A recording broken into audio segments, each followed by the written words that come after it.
Welcome to Straight Take, where no topic is off limits.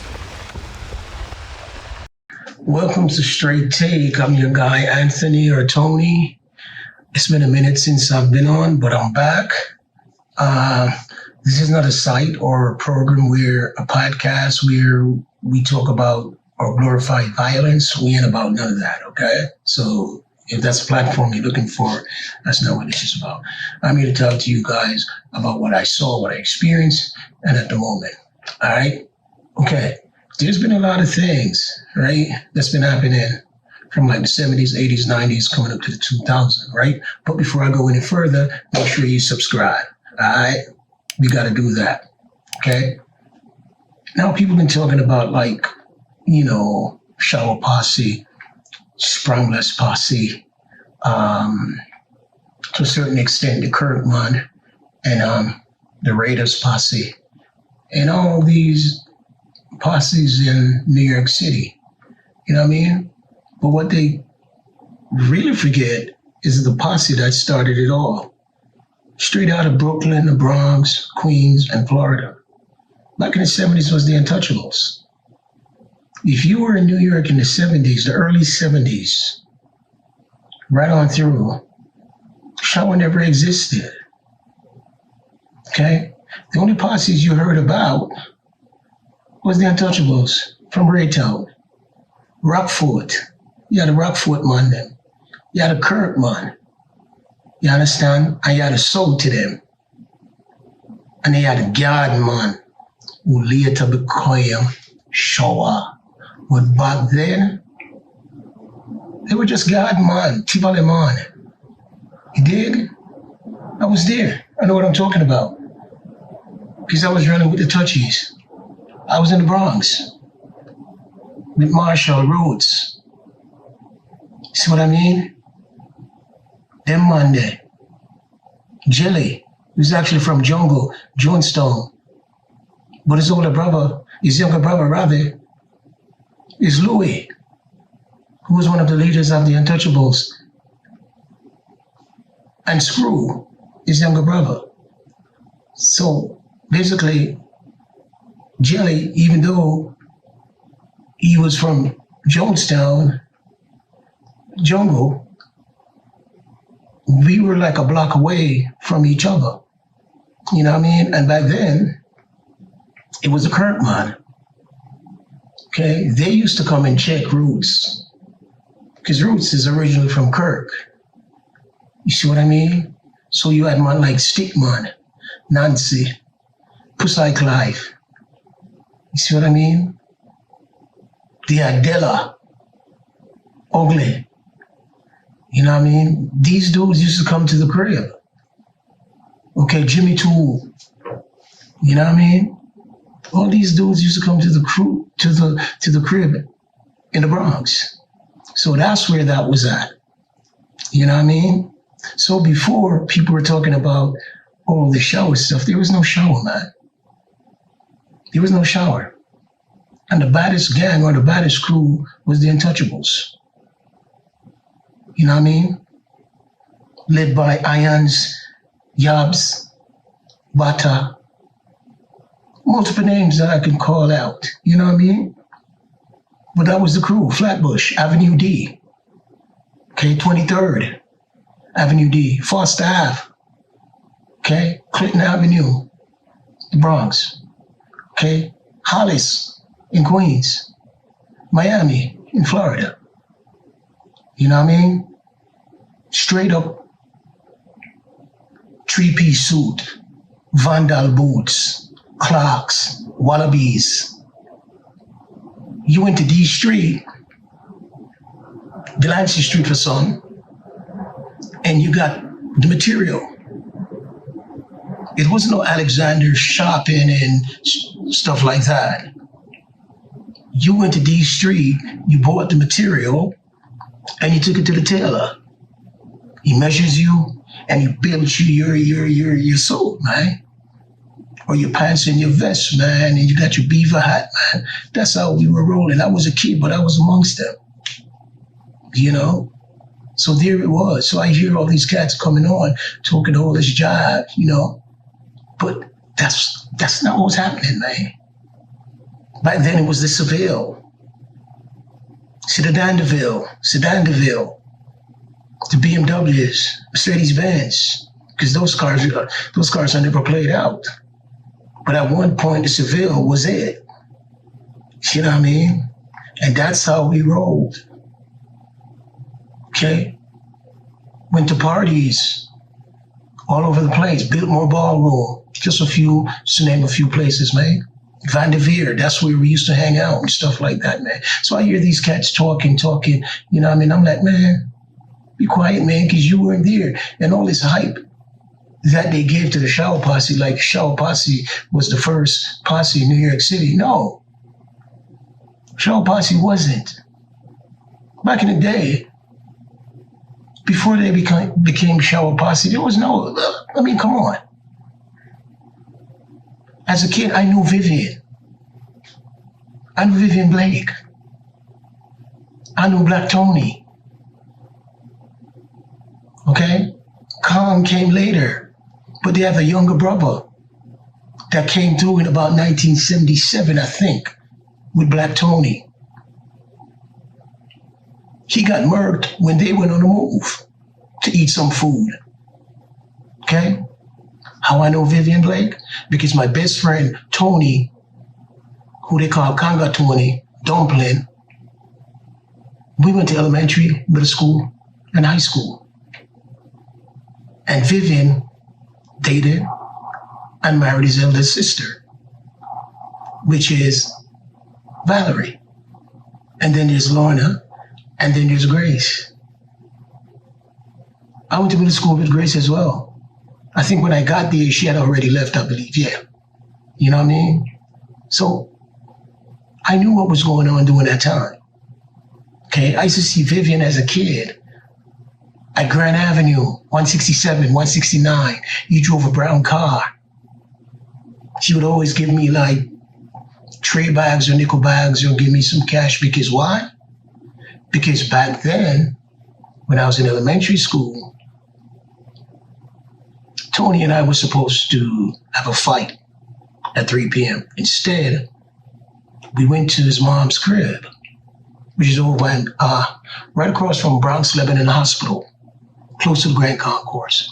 And we became best friends. I would go spend the weekends. And that's where I used to see Vivian. Seen him like 2 or 3 times. He was in his teens, probably like 19. The most I'd give him at the time was 20. But he was more or less 19. Yeah. And I would go there and me and Tony would wrestle. You know what I mean? And one evening we were wrestling or night and we slammed into the door, Big George's bedroom. That's Tony's older brother. Right? And when we went in, there was weed on the bed, woolly money, and a couple tools. They chased us out the room. Not in a disrespectful way, but like, hey, come out of the room and go back in the room with this Bruno San Martino, Chief J Strongbow wrestling type. Because that's what we were on. You know what I'm saying? So that's where I knew Vivian from. Okay? And he eventually, like I said, married Tony's eldest sister. Okay? And his older brother, Big George, I knew his baby mom, Pat. She had a son, Michael. Call him Mikey. Okay? I was around during that time, man. Running up and down in the Williams' house. Yeah. So I know what I'm talking about. So if anyone was from around then, still around, leave a comment. Could verify exactly what I'm saying. All I'm saying is that back then, there was no shower. It was Tivaleman. God, man. But the Untouchables were real. You know what I mean? In the Bronx, we never had any real issues with Big George and the Grand Avenue crew until my brother got shot. And this is how my brother got shot. I was across the street, me, Tony, Johnny Bad 1, 2, 3, 4, 5, 6, 7. God bless his soul. He passed away a few years ago. He got sick and he passed. We were in front of school, okay? Sheridan Avenue, pumping the music. Socialist roots, arrows, Empire Faith with Jamites, arrows, and Rankin Trevor. All of a sudden, Rebel, who ran with us, says to me, your brother got shot. And by the time I react, Tony's brother, Big George, jumped on his back and they started wrestling for this Thule. You know what I mean? And I'm like, what the hell? Tony's like, what the hell? But the teachers could see us. The administration in Taft could see us. The guidance counselor could see us. Everybody could see us because it was right across the street. All right? As they were fighting, Big George said something to Tony. I don't remember what he said, but again, Tony was my best friend. Remember, this is 9th grade. We were in 9th grade. Okay? Big George said something and Tony pulled out his hammer. And I pulled out my hammer. And we're looking at each other like, hey, because we're best friends. Like, hey, what's going on? You know, we're confused. And then, next thing I know, Big George jumped on Rebel. The hammer went off. So somebody got hit. Nobody got hit. So Rebel took off. So I took off with him. We ran through the side of Taft, hit Morris Avenue, ran through, and we hit Claremont Park, hit Webster Avenue, caught a cab, boom. And it is Clinton Ave. Yeah, and that's when he started telling me how shit went down, how my brother got shot.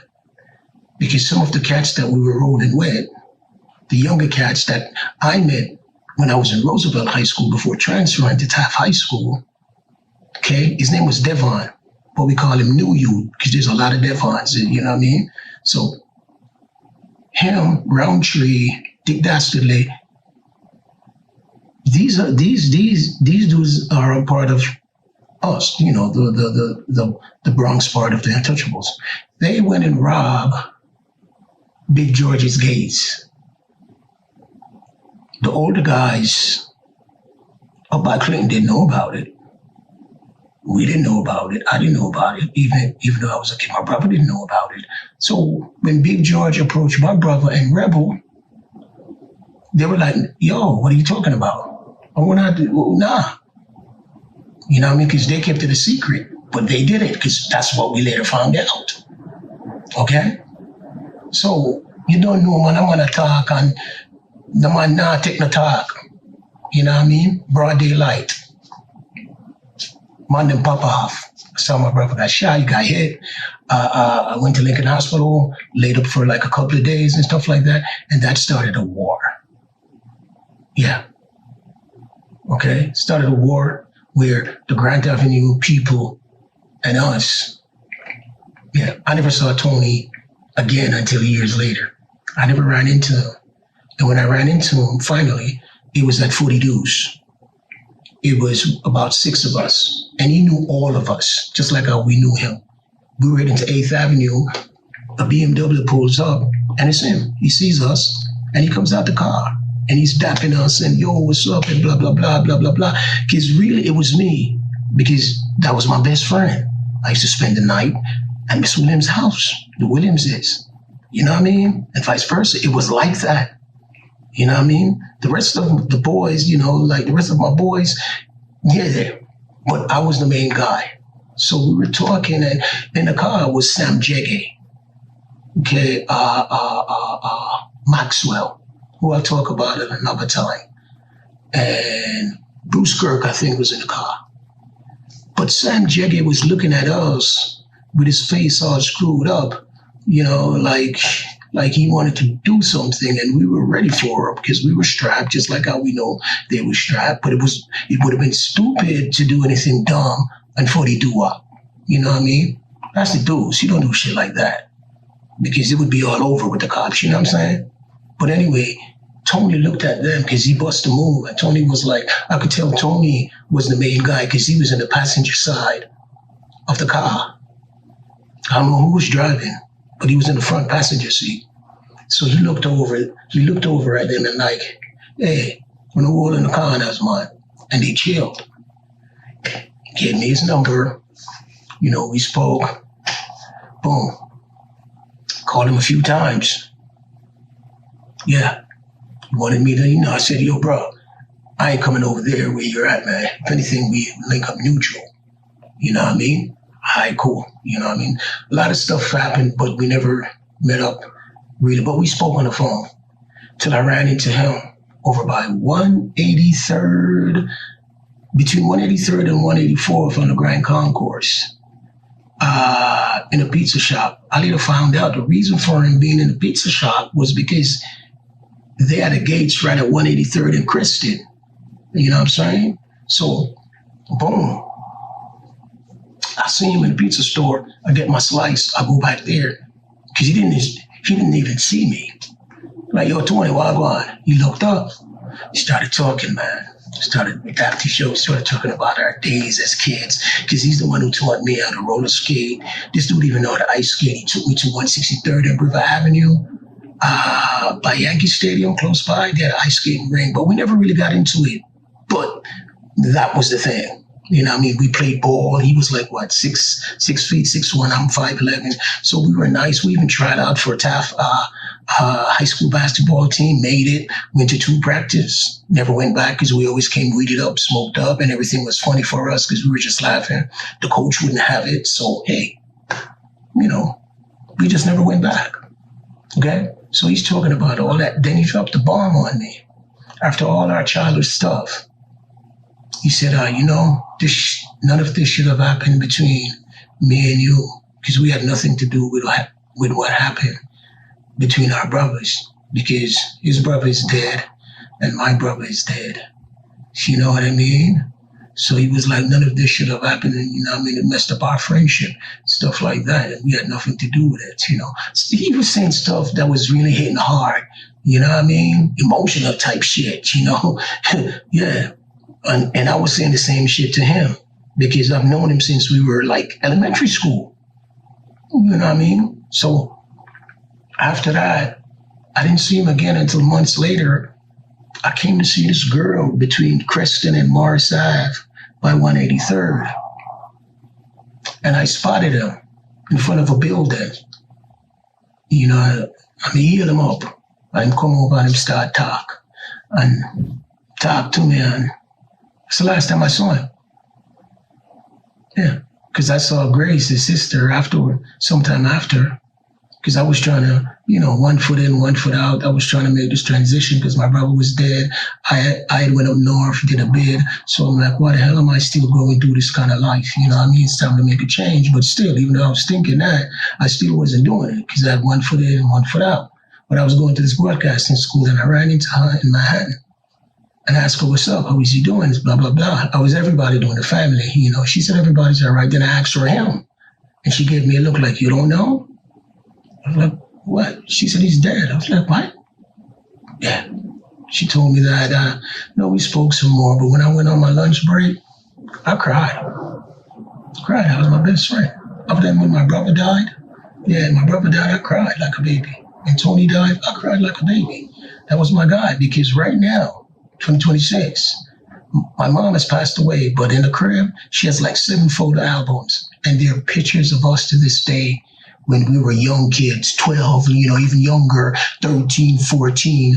Yeah, he's in those albums. So whenever I would go to New York and go visit my mom before she passed, I would go through the albums and I would see him. You know what I mean? I said that to say all this. I know what I'm talking about because eventually when Big George's brother died, Vivian came and took Tony with him to Florida. Initially took him to Florida, okay? And back then there was no shower, man. There was no shower. It was just Tivoli, man, or garden, man. That was it. No shower existed back then, man. So I just, keep it real. It was Untouchables. Untouchables was running things. You know what I mean? Yeah.